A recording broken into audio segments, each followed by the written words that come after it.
প্রিয় দর্শক, আসসালামু আলাইকুম। আশা করি আপনারা সবাই ভালো আছেন।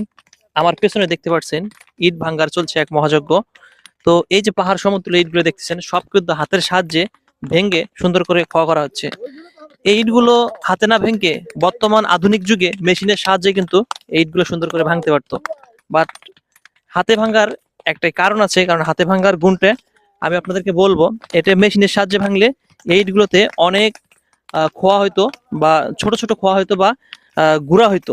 এই গুঁড়াগুলো ক্ষতি হইতো, গুঁড়াগুলো ব্যবহার করা যেত না, যার কারণে আমার মনে হয় ইটগুলো হাতে ভাঙতেছে।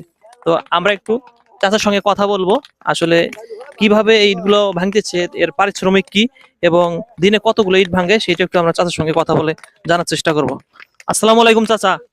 ওয়ালাইকুম আসসালাম। কেমন আছেন আপনি? ভালো আছি। চাচা, এই ইট যে ভাঙতেছেন, এগুলো একটা করে ইট ভাঙা কত করে? 50 পয়সা। দিনে কয় হাজার ইট ভাঙেন আপনি? এই তো 2000। 2000? জি। আচ্ছা, এই ইটগুলো হাতে না ভেঙে তো মেশিনের সাহায্যে ভাঙতে পারতো, এটা হাতে ভাঙার কারণ কি? মেশিনে ভাঙলে কন্ট্রাক্টর ফকির হয়ে যাবে। মেশিনে ভাঙলে এই যে ঘুরে হবে, লস হয়ে যাবে, কন্ট্রাক্টর লস হবে। আর হাতে ভাঙলে সবটাই কাজে লাগবে। দর্শক জানতে পারলেন, চাচা সুন্দর করে কিন্তু বলে দিছে, আসলে যদি এটা মেশিনে ভাঙতো তাহলে কন্ট্রাক্টরের অনেক লস হয়ে যেত। হাতে ভাঙতেছে, প্রতিটা খোয়ার সাইজ কিন্তু এক, দেখেন এইখানে কোনো প্রকার গুঁড়া নাই বা ছোট কোনো খোয়া নাই। আর এটা যদি মেশিনের সাহায্যে ভাঙতো তাহলে এখানে অনেক ছোট ছোট খোয়া হইতো বা গুঁড়া হয়ে যেত, যেটা ব্যবহার করার উপযোগী হতো না। এই জন্যই কিন্তু এগুলো সুন্দর করে হাতের সাহায্যে ভাঙা হচ্ছে।